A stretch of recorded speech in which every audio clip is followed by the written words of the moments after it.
Hi, Captain Mike here with you again. In this video, I'm going to talk about the various types of molds that are available to cast all kinds of materials in. I'm going to break this down into roughly 3 categories. Molds that you can cast plaster and resin and concrete, molds that you can use to cast ceramics using slip, and glass molds, frit molds, slump molds, drape molds, that sort of thing. Now, this is by no means comprehensive, and there's going to be some that I leave out because I got a lot of molds, and I just was wandering around the other day and I said, you know, I'll just kind of make a video on the molds that I have. Now, I'll tell you which of these molds I have made myself, and I'll tell you the ones that I have purchased. And in the links below, I will try to put some of the links to these commercial molds. So with that, let's start with the group of molds I have the most of, and that is molds that you can use for concrete and plaster and resin. Also, you can cast soap in some of these, and we might as well get on with that. These are soap molds right here. This is a rubberish silicone type of soap mold, and you just pour your soap base, be it melt and pour, or in some cases you can pour cold process in here, but that's what this is. You could put resin in there probably if you wanted to make a resin one of these, or just a seashell. This is an interesting little mold here. This one here, you pour the soap in, and it is also a container. So when you get the soap in it, then you put the back on it, and when it's all set up, then it's ready to hang and sell or give away or whatever. And of course, I have dozens and dozens of these, and these are just, they make any number of types of soap that you want to make. Now, I have poured these full of silicone because I wanted, say, the lobster, so I could make a silicone positive from these. But these are all 3 I just showed you are commercial molds. That's all I'm going to say about soap, because, you know, it's not a problem. You can get online and learn about that. Now, the next ones that I'm going to talk about are silicone molds, and they can be bought online. Now, you can make them. Now, these are some that you buy off of eBay and some of those places like that. They come out of China, usually. They're very, very inexpensive. Most of them are this very soft silicone material, and you pour resin in them. You could do other things too, but they're basically for resins. And they come in just every flavor that you could possibly imagine.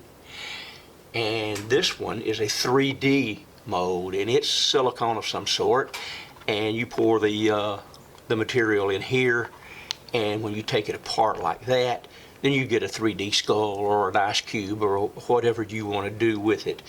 And those also are 2 commercial ones. Now, this one here is I've made a lot of my own silicone molds, but this is the only one I'm going to show you, and it's made from 2-part silicone RTV type material, and it also works really good for pouring. In this case, actually, it's investment mix, which is a mixture of silicon flour and plaster. But you could pour plaster in there or resin in there, and you know, you can make your own molds that way. Now, the next one is a really interesting mold. I bought these. I really can't remember where I bought these. They are maybe sand molds for playing at the beach or making jello. I'm not sure. I've got dozens of these in every subject that you can think of. And you just pour your plaster in there. In this case, it's not even plaster, it's grout. It's just leftover grout material.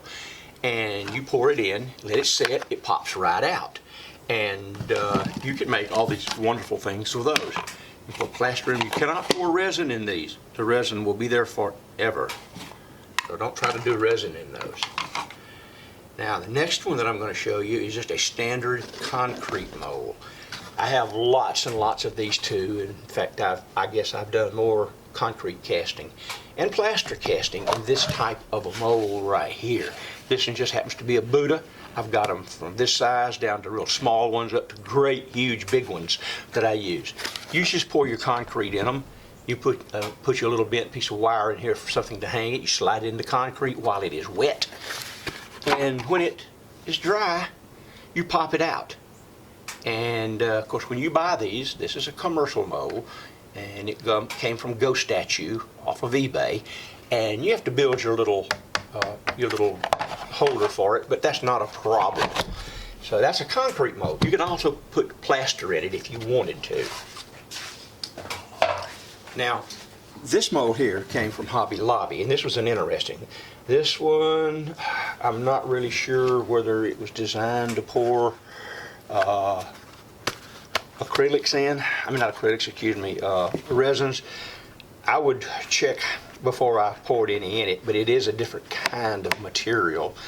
I poured it full of plaster because on this side it does a really nice a negative mold, so that you could pour ceramic in there if you wanted to. You know, this by itself doesn't look like much, but it looks like basically like a negative ceramic mold. So you'd pour this full of ceramic, let it harden, fire it, and there you go. On the other side, though, this is what's interesting.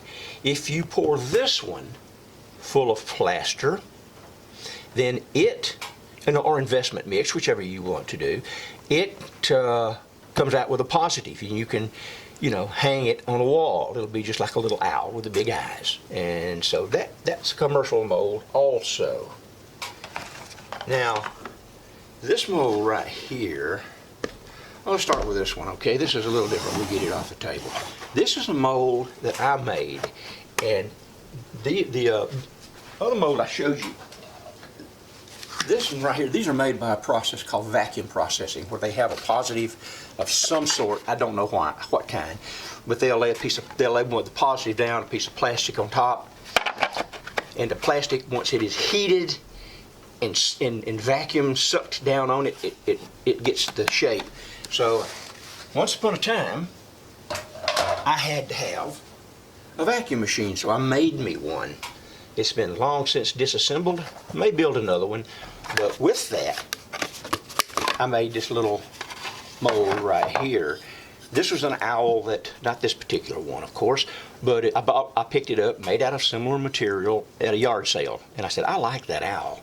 So I took it home and laid it on my vacuum forming machine, put my plastic on it, and I made this one. But that's what this one is. It is either for concrete or it is for investment mix or plaster. You can see I just bent a paper clip and embedded it in the wet plaster, and that's it. Now the next one is a little different. This is just a glass frog that I had, and I always liked it, and I cut a lily pad out of some Corian countertop material, and from that I produced this latex mold. You can buy these. I'll show you one in just a second that can be purchased, but I made this one. I bought me a gallon bucket of latex material, and I started just building it up on this, just painting it on layer after layer after layer, and I came up with this mold here. Now, in this particular case, I did not mold the lily pad. I have done some, and they work great. But here's what you get. You get this neat little concrete frog, like frogs. And this, of course, is just a vacuum formed, they call it some kind of actually I really can't think of what they call this right now, but it helps hold the latex in place. And when you order from the companies that make these, they'll tell you whether it comes with the backing or not. And of course, I put it in a little plastic thing, and it holds it all nice and neat while the concrete or plaster dries, whichever you want. Now, the last thing I have to show you in this line of molds is this little job right here. This one I purchased, and this little guy is made out of dental plaster, and I painted him up and sprayed him with some shiny clear. This one came just like this. It's latex also, but it looks just like this. It's a thicker material than I use, but I'm sure they have it. It's the same material, only different. Let's put it that way. And so I ordered the little gnome, and you have to have some way to hold them up.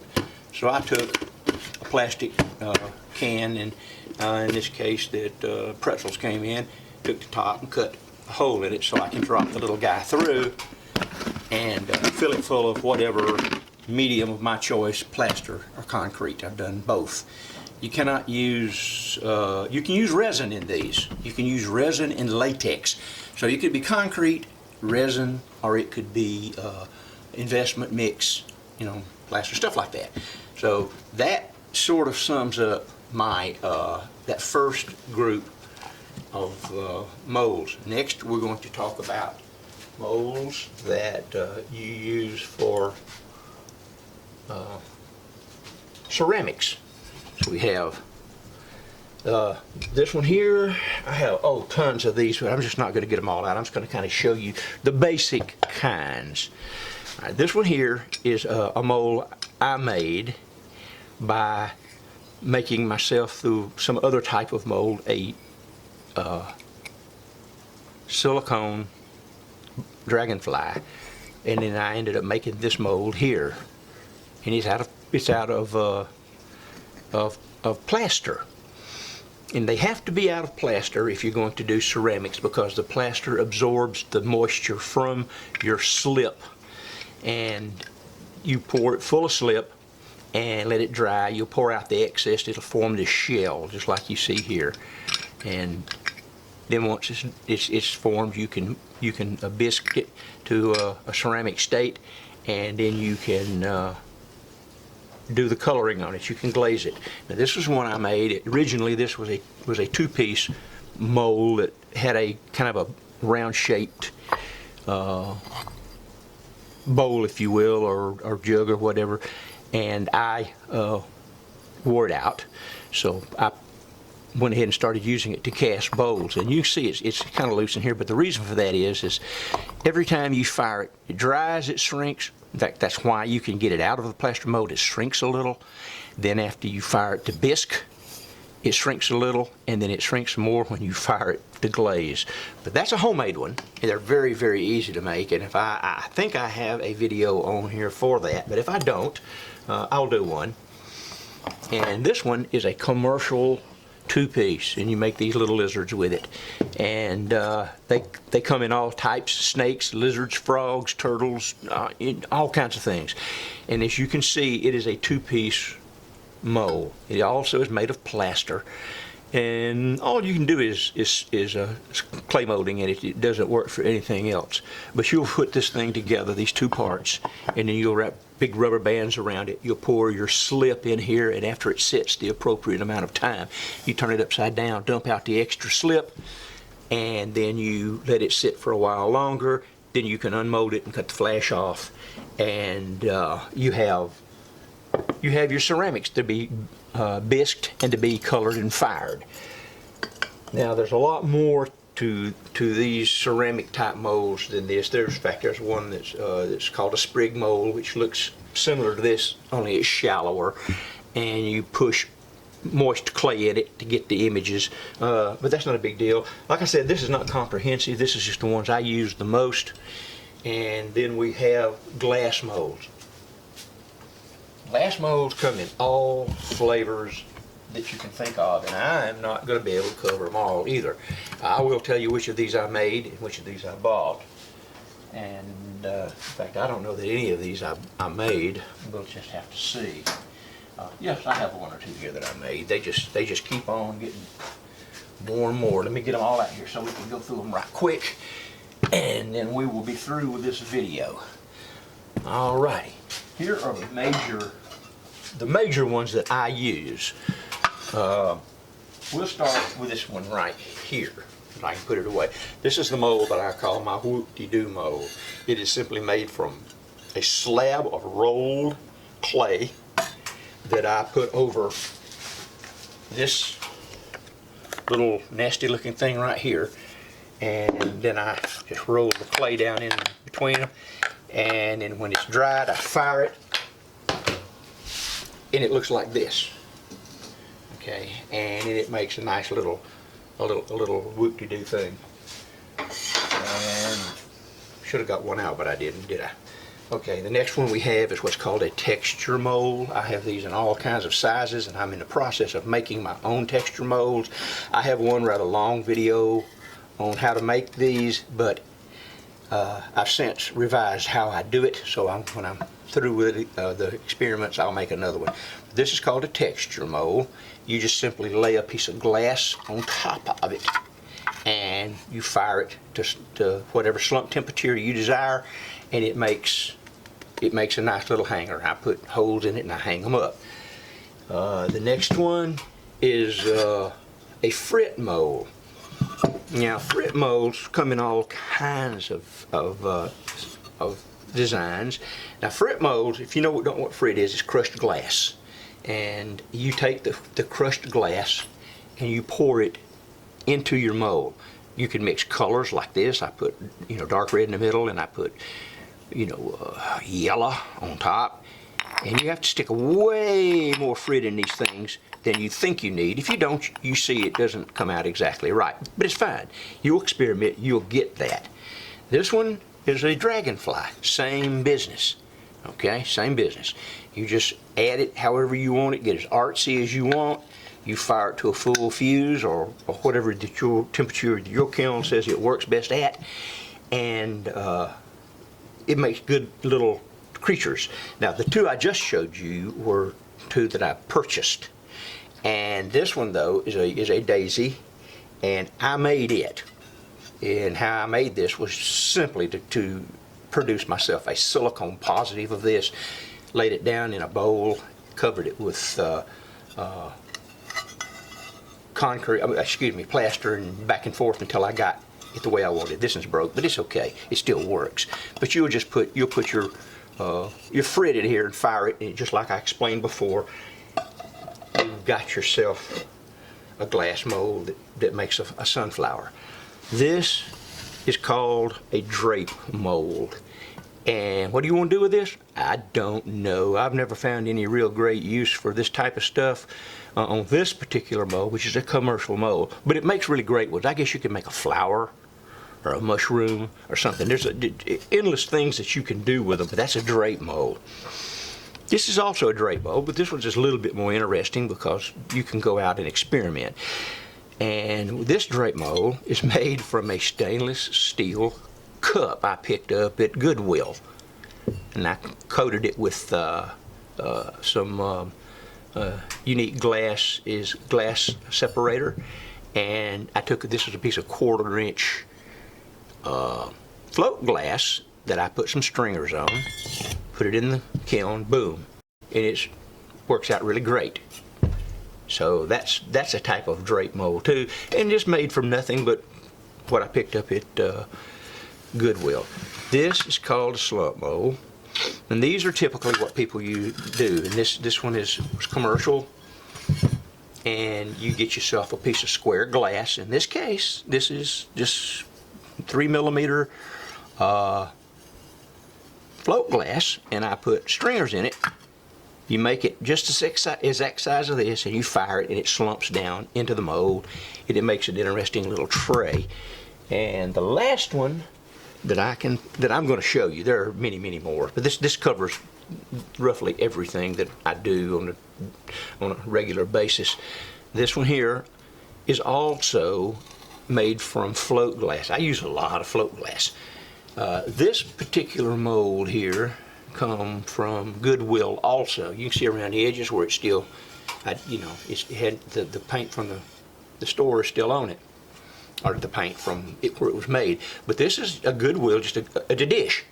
And I took it, roughed up the surface, sprayed it down good with some unique glass separator, and then I took me a piece of 1/4" float glass, round, cut it round, and placed it on there. Doesn't matter. Placed it on there, and it would be flat across the top. And I put the little pieces of Dichro on it. And the float glass works pretty good with tiny pieces of Dichro. There's a few little cracks in here, but they'll never get much bigger. But anyway, and then I put it in my kiln, and I fired it down to a good slump temperature. Again, you'll have to determine what that temperature is on your particular kiln. Excuse me. But that's it. And that's the different types of molds. And I'm forever making them. I make molds to make molds, and that is another story in itself. So that's it. That's just a real short video on different kinds of molds. And I'll double check my videos, and I'll see which ones I have already made videos on how to make them. The ones that I have not, I'll do a video on how I make each of those molds. So that's it, folks. Appreciate y'all watching this. If you have any comments, questions, ask them, and I will get back to you. I try to answer all of my people that ask me questions. I try to answer all comments. And if you have something you don't like, be adult, and we'll discuss it, and we'll both learn from it. Okay, I'm Captain Mike. Appreciate y'all watching this video. I'm out of here.